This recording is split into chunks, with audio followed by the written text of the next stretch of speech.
as you saw, a lot of these 7 questions have to do with the idea of the resurrection and the afterlife being corporeal, being based on human beings not only being souls, but having bodies.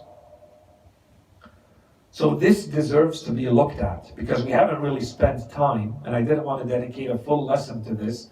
Just by looking at the verses of the Holy Quran, I think it's become clear, it should have become clear, that there's clearly a body that is going to be given to us in the afterlife. We're not only coming back as souls. But if you go back and you look at the history of Islamic thought in general, you'll see that there was no consensus on this issue. You have a group of thinkers, the majority, in fact, of those who are referred to as Ahl al-Hadith, and the majority of the Fuqaha, and the majority of the theologians in the other schools of Islamic thought. Their position was always, and of course you have exceptions here and there, we're talking about the crushing majority of them. Their position was that a human being is only made up of this body. The manner in which we talked about the soul being what we really are, and that we're made up of these 2 very different entities, and so on and so forth, this was completely rejected by them. They considered the human being to be this body. That which we refer to the soul, they say is already contained in the human body.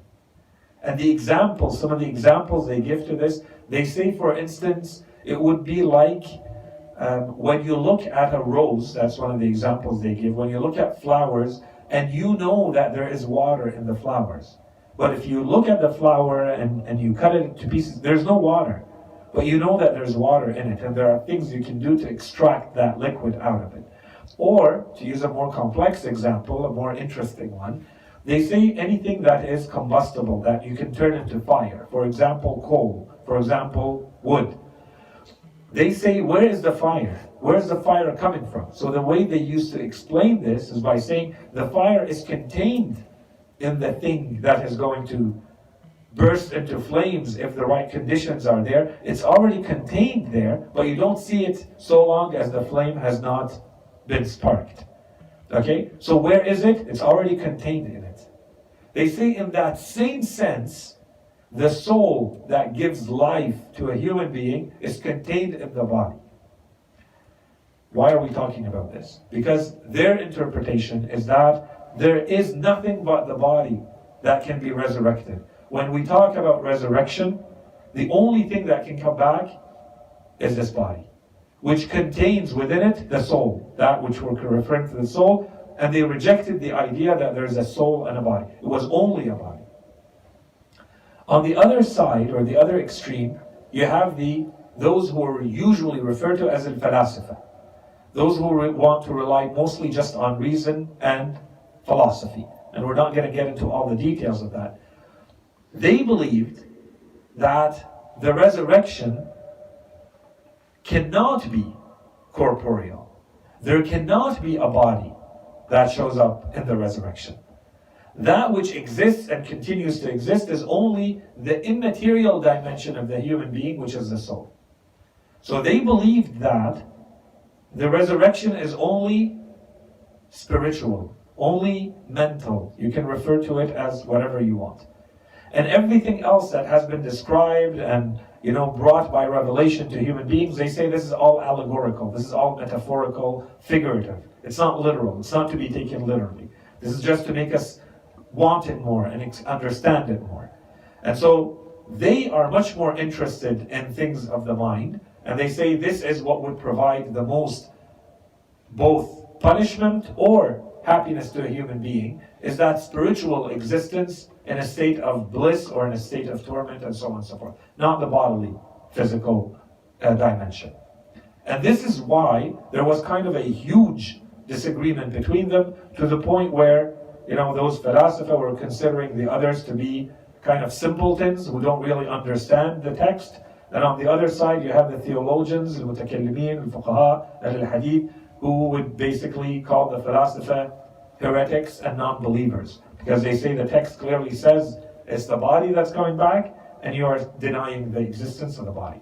And the issue that the philosopher had is that they could not use their reason, their rational argumentation, to establish the necessity of the body coming back.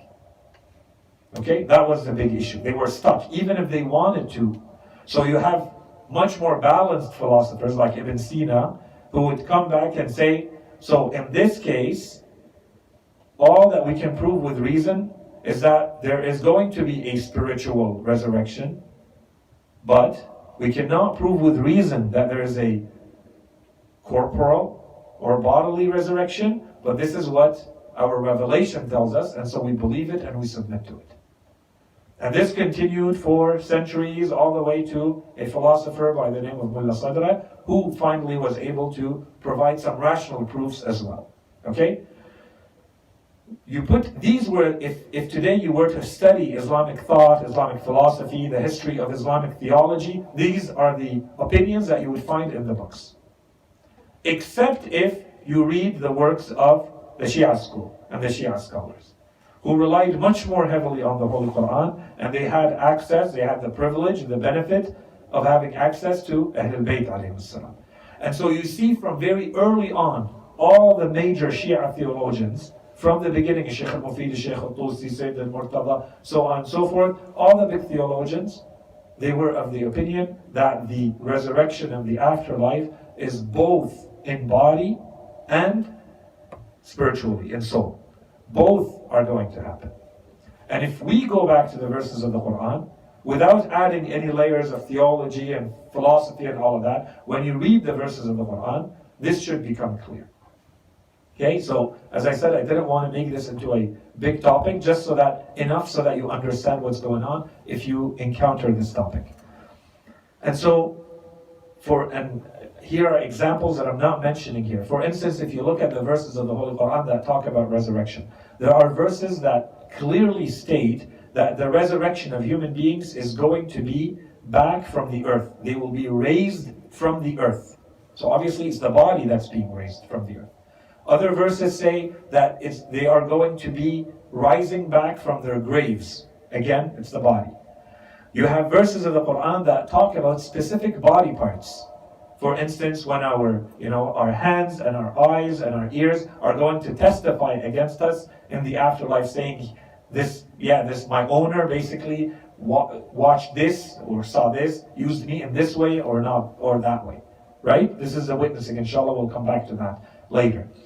But obviously it means that there are body parts. Okay? There are verses that specifically talk about body parts receiving pleasure or pain. So once they are in heaven or hell, for instance, those who are in hell, their skins are going to be renewed according to some verses. So obviously there's a body. It cannot just be spiritual. And so on and so forth. And so here, and these are verses that we've already used before, so I keep using them so that you keep seeing the different ways that they're relevant to us. In Surah Yasin, Allah subhanahu wa ta'ala says, does a human being not see that we created him from a drop of seminal fluid, and then behold, he is openly disputing, and he has drawn a comparison for us, while forgetting his own creation, he says, who shall revive the bones when they have decayed? Say, he will revive them. So therefore, the bones are being revived. Okay, so there is a bodily resurrection. He will revive them, the one who produced them the first time. So Al-Alam al-Hilli and others, they refer to these and they say, there is no doubt. The question is not whether there is a bodily, or there is no doubt that there is a bodily and a spiritual resurrection. The point is, how can you prove it? How can you establish the rational proofs for it? And so in addition to this, all the other examples that we already used. So for instance, when we talked about the story of the cow, when we talked about the resurrection of the birds, when we talked about some people coming back to life after death, we said the Holy Quran is, in each one of these cases, the Quran is not just telling us stories. The point was, the Holy Quran is trying to provide a clear example, a miniature example of the resurrection and the afterlife. So if that is the case, all of these cases are bodily, they're corporeal. So indirectly, all of this also provides scriptural proof that the resurrection is bodily as well as the soul.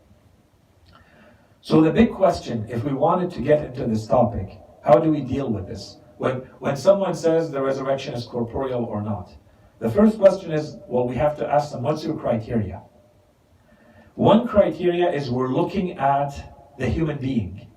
And are they made up of only a body, like the theologians, the old theologians used to say, or are they made up of two different entities, two different types of existence, the soul and the body?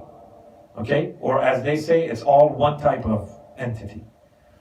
That's one way to look at it. And then you take this discussion to, so which part of the human being, depending on how you answered that, which part is going to be brought back to life, going to be resurrected? Which part constitutes the human being? That's one way to have that discussion. The other one, and a lot of the scholars have emphasized this one more, is that you look at the type of reward and punishment. So is the reward and the punishment in the afterlife, is it limited to one of the two dimensions, or are both mentioned? So is it only a spiritual reward, or is it a bodily and a spiritual reward? Is it only a spiritual punishment, or is it a bodily and a spiritual punishment? So you could look at the human being, or you could look at the reward and the punishment. Are they spiritual? Are they bodily? Or are they both? When you look at the verses of the Holy Quran that talk about the resurrection of human beings, it looks like there is an emphasis in the verses of the Holy Quran that the resurrection is going to be in body. There's not much mention about anything else being resurrected in the afterlife. So this allows us to at least conclude that we know for sure there is a body. But when you go to the types of reward and punishment, then you see clearly both. There are verses of the Holy Quran that talk about your reward and your punishment in the spiritual sense, when it says, for instance, and the satisfaction they get of knowing that Allah is happy with them is greater than any reward they can see in heaven, in paradise. This is a spiritual reward. It's not a bodily reward. There's nothing bodily going on here. Or the degradation, the humiliation, the regret that is associated with the people in hell. This is a type of spiritual torment. This is not a bodily torment. This is in addition to the bodily torment. So when you look at the types of reward and punishment, clearly you can establish both. Okay? So with this, inshallah, you keep in mind, this is a huge topic. We summarize it in a few minutes, just so that you keep it in mind. And you know now this whole question of, is the resurrection of the human being in the afterlife bodily and spiritual, or only one or the other? Short answer, based on the Holy Quran and based on much more contemporary philosophy and theology, it is both. The human being is made up of two parts. Both of those parts are going to be brought back together in the afterlife. The bodily or corporeal and the spiritual. This is the first question.